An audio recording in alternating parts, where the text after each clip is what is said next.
Hi, I'm DJ Bott from Bott Monument, Bott & Sons Monument, and we're here to show you how to clean a headstone with that you can do in the cemetery. This is a stone that we just took out of the cemetery earlier today. You can see the calcium deposits all over the stone. It's been up since probably 58. The last time any work was done was 1971, and the stones, they just get heated up, they put the water on it, the water evaporates and it leaves all the minerals, and so that's what you're seeing here. So what we're going to show you in this video is we're going to show you how professionals clean a stone. And when I say professionals, that means that we use a pretty caustic acid that we usually don't recommend for consumers because of the fumes. What we're going to be using is we're going to be using muriatic acid. Bricklayers use it to get the cement off their bricks once they lay it.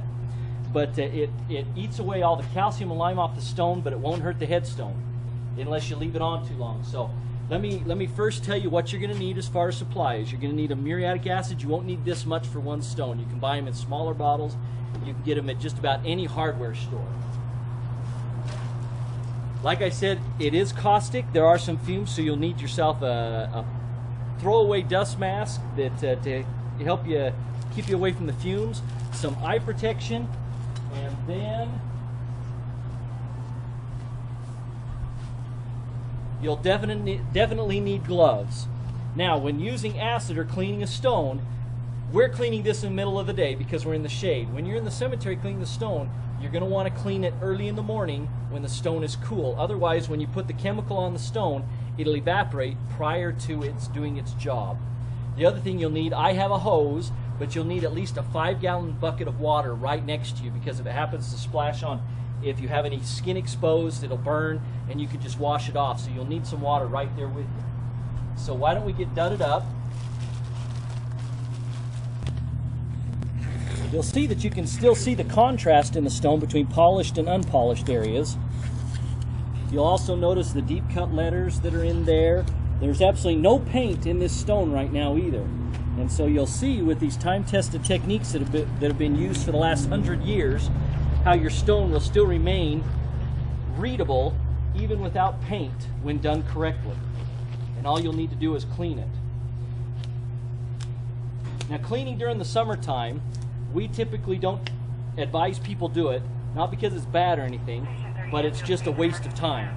Because you clean it one day, and after a week of watering in the hot sun, it looks just almost as bad because it just bakes the minerals on.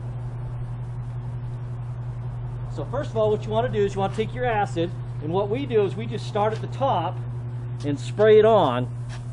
You can see it bubbling up.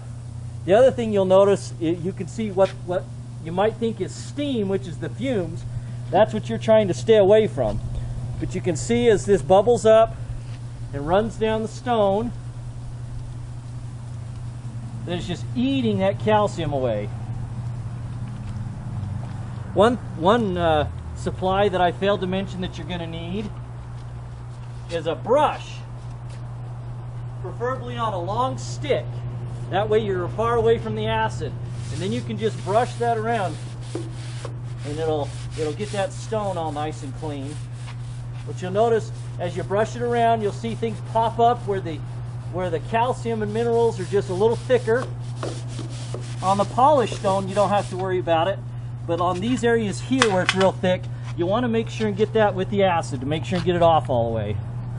The polish, we can take one of our Go Headstone clean stones that you can get from BottandSons.com, and that'll just take it right off the polish area. As you can see, it's still foaming up.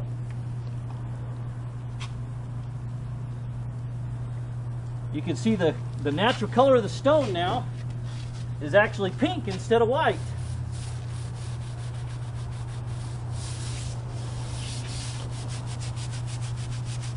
Just give it a scrub. Don't buy an expensive brush because this acid will just destroy it. So there's no sense in spending money on things that's just going to get destroyed. You can also, while you got it on the brush, just go around the sides. And you can see it foaming up. That'll clean up the rough edges. If you've got a polished edge, it'll take it off the polish. I'm going to leave a couple of these spots that the calcium is still on. Let me turn the water on. With your 5 gallons of water, you can see what it does to the cement. If you look down on the bottom there, because cement's made out of calcium, has calcium in it. So that's why you want to be careful with what you get it on. But wash off with lots of water. You'd be doing this with your 5-gallon bucket. Wash off the brush. You can get a couple uses out of it. Get it off your hands. If you happen to get it on your legs, just kind of wipe your legs or your arms.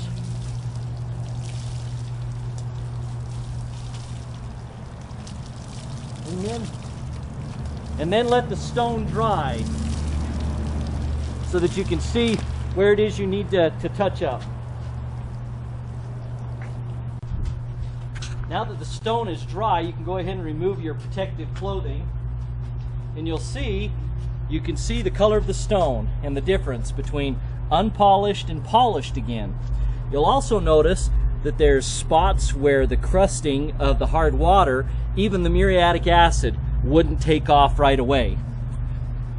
Now while we're cleaning, I want to point out a little trick that I'll show you on the back, but first let's take care of the front. The last part of this equation, pardon me, some of those fumes, is the Bott & Sons Clean Stone that you can get at bottandsons.com. Now, like I said, this is made out of recycled glass, and so it won't do anything to your stone. But if you'll take this and just touch up, it just removes that hard water, those crusted areas. You can see it just takes it right off and just leaves you a shiny finish. Now, this is meant for only the polished area. You can go ahead and do it on the unpolished area, but all you're going to do is wear that stone down, and it won't really do anything. That's why you need a chemical as well to clean your stone. But you can go right over these letters, and you can see that it removed the buildup that was there.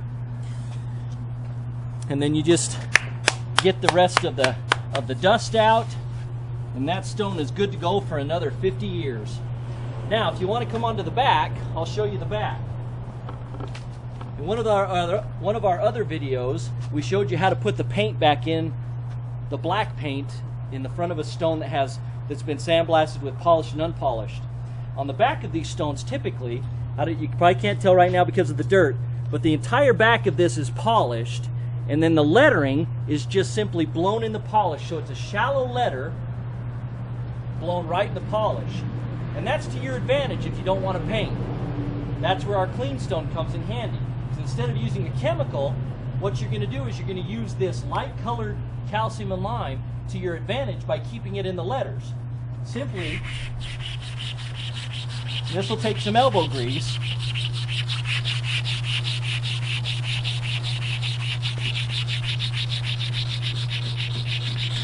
But the stone,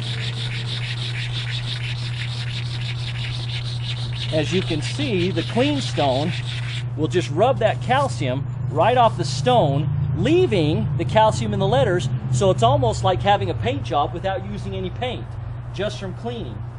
Now this is a very labor-intense way of doing it, and you can see where it's really built up.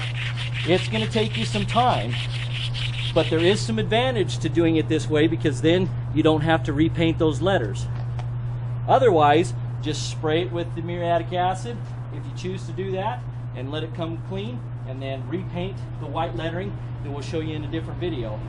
Now, if you come take a look at the top of this stone, you can really kind of see a contrast between the granite that is cleaned and the unclean that still has the calcium and minerals on it.